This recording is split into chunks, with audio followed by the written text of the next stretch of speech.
Hi friends, discover Andhra ఛానల్కి స్వాగతం. Friends, ఈరోజు మన వీడియోలో కొన్ని వారాలుగా ప్రపంచంలోని అనేక దేశాల్లో కరోనా కేసులు పెరుగుతున్నట్లు WHO ప్రకటించింది. అయితే ఈ కొత్త కరోనా వేరియంట్ యొక్క లక్షణాలు ఏంటి, దీనికి ఎటువంటి జాగ్రత్తలు తీసుకోవాలి, ఇది ఎక్కడ ఎక్కువగా విజృంభిస్తుంది, ఇవన్నీ కూడా ఈ వీడియోలో మనం క్లుప్తంగా తెలుసుకుందాం. కరోనా మహమ్మారి సృష్టించిన కల్లోలం నుంచి ఇప్పుడిప్పుడే బయటపడుతున్న ప్రపంచానికి పిడుగులాంటి వార్త ఇది. కొన్ని వారాలుగా ప్రపంచంలోని అనేక దేశాల్లో కరోనా కేసులు పెరుగుతున్నట్లు WHO ప్రకటించింది. దీంతో మరోసారి ప్రపంచవ్యాప్తంగా కలకలం రేగింది. ఇటు భారత్లోనూ కరోనా కేసులు పెరుగుతున్నాయి. ఆదివారం ఒక్కరోజే కొత్తగా 335 పాజిటివ్ కేసులు నమోదు కావడం, 5గురు మరణించడం ఆందోళన కలిగిస్తోంది. వారిలో 4 కేరళ వాసులు ఉన్నారు. ప్రస్తుతం దేశంలో కరోనా యాక్టివ్ కేసుల సంఖ్య ఆదివారానికి 1701కి చేరింది. అయితే కేరళలో కోవిడ్ కొత్త సబ్ వేరియంట్ గురించి చూద్దాం. ప్రస్తుతం కరోనా కొత్త వేరియంట్ JN1ను శాస్త్రవేత్తలు గుర్తించారు. దీనికి సంబంధించిన తొలి కేసును ఈ ఏడాది సెప్టెంబర్లో అమెరికాలో గుర్తించగా, మరో 7 కేసులను చైనాలో నిర్ధారించారు. ఇదే సబ్ వేరియంట్ JN1కు చెందిన తొలి కేసు భారత్లో కేరళలోని తిరువనంతపురంలో నమోదైంది.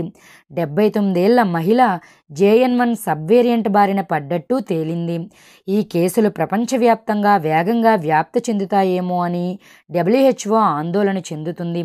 కరోనాకు చెందిన ఈ sub variant JN1 Omicron sub variant BA.2.86 వంశానికి చెందినదని centres for disease control and prevention వెల్లడించింది. JN1 BA.2.86 మధ్య ఒకే ఒక మార్పు ఉందని, అది స్పైక్ ప్రోటీన్లోనే కనిపిస్తోందని శాస్త్రవేత్తలు చెబుతున్నారు. వైరస్ ఉపరితలంపై చిన్న స్పైక్ల మాదిరిగా ఇది కనిపిస్తుంది. దీని కారణంగానే ఈ వైరస్ వేగంగా వ్యాప్తి చెందుతుంది. JN1 లక్షణాలపై శాస్త్రవేత్తలు విస్తృత పరిశోధనలు చేస్తున్నారు. ఇప్పటి వరకు దీని లక్షణాలు, తీవ్రతకు సంబంధించి పూర్తి సమాచారం వెల్లడి కాలేదు.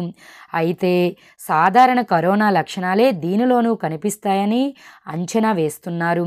జ్వరం, నిరంతర దగ్గు, త్వరగా అలసట, తీవ్రమైన జలుబు, అతిసారం, తలనొప్పి వంటి లక్షణాలు కనిపిస్తే ప్రజలు అప్రమత్తంగా ఉండాలని మాత్రం వైద్యులు సూచిస్తున్నారు. సింగపూర్, చైనా, అమెరికా, భారత్ సహా పలు దేశాల్లో పెరుగుతున్న కరోనా కేసులపై WHO ఆందోళన వ్యక్తం చేసింది. కరోనా ప్రోటోకాల్ను అనుసరించాలని పలు దేశాలకు సూచించింది. కరోనా ప్రభావిత ప్రాంతాలపై నిఘా ఉంచాలని, పరీక్షలను కొనసాగించాలని ఆయా దేశాలకు విజ్ఞప్తి చేసింది. కొత్త కేసులు పెరగడానికి గల కారణాలను విశ్లేషించి కట్టడికి తీసుకోవలసిన చర్యలపై దృష్టి పెట్టాలని ఓ ప్రకటనలో పేర్కొంది. దేశంలోని వివిధ రాష్ట్రాల్లో కరోనా కేసులు పెరుగుతుండటంతో కేంద్రం అప్రమత్తమైంది. ప్రధానంగా కేరళలో COVID-19 కొత్త వేరియంట్ JN1 నిర్ధారణ కావటంతో ఇతర రాష్ట్రాలను అలర్ట్ చేసింది. కొత్త కేసుల పట్ల అప్రమత్తంగా ఉండాలని, అవసరమైన చోట కోవిడ్ టెస్టులపై ప్రత్యేక దృష్టి పెట్టాలని సూచించింది.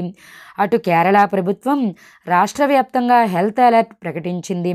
కొత్త వేరియంట్ పట్ల ఆందోళన వద్దని, తగిన జాగ్రత్తలు తీసుకుంటున్నట్లు తెలిపింది. పొరుగున ఉన్న కేరళలో కొత్త వేరియంట్ గుర్తించడంతో కర్ణాటక కూడా అప్రమత్తమైంది. ప్రస్తుతం కర్ణాటకలో 58 కోవిడ్ యాక్టివ్ కేసులు ఉన్నాయి. అయితే ఈ కోవిడ్ కొత్త సబ్ వేరియంట్ బారిన పడకుండా ఎటువంటి జాగ్రత్తలు తీసుకోవాలో చూద్దాం. ప్రస్తుతం చలికాలం కావటంతో శీతల వాతావరణం కారణంగా కోవిడ్ వైరస్ వ్యాప్తి చెందడానికి ఎక్కువ అవకాశాలు ఉన్నాయి. అందుకే కొన్ని జాగ్రత్తలు తీసుకుంటే ఈ వైరస్ బారిన పడకుండా ఉండొచ్చు.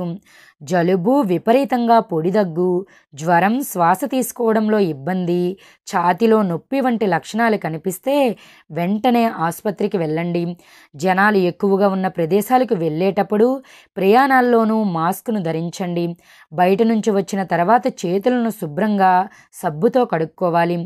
గర్భిణీలు, బాలింతలు, పిల్లలు, వృద్ధులు చలి వాతావరణంలో ఎక్కువగా ఉండకపోవడమే మంచిదని చెప్పాలి. దగ్గినప్పుడు, తుమ్మినప్పుడు చేతి రుమాలు లేదా టవల్ను ముక్కు, నోటికి అడ్డంగా పెట్టుకోవాలి. సగం ఉడికిన మాంసం, గుడ్లు తినకుండా ఉండాలి. జలుబు, విపరీతమైన దగ్గు లక్షణాలు ఉన్న వ్యక్తులకు దూరంగా ఉండాలి. అసలు మన రాష్ట్రానికి ఇంకా రాలేదు కదా, మన జిల్లాకి ఇంకా రాలేదు కదా అనే అశ్రద్ధ చూపించకుండా ముందుగానే మనం జాగ్రత్తలు తీసుకోవడం ఎంతో ఉత్తమం. ఫ్రెండ్స్, ఈ వీడియో మీకు నచ్చిందని అనుకుంటున్నాను. నచ్చితే తప్పకుండా ఒక లైక్ చేయండి, కామెంట్ చేయండి. మరిన్ని ఇటువంటి లేటెస్ట్ వీడియోస్ కోసం మా ఛానల్ని సబ్స్క్రైబ్ చేయడం మాత్రం మర్చిపోకండి. Thank you for watching our video.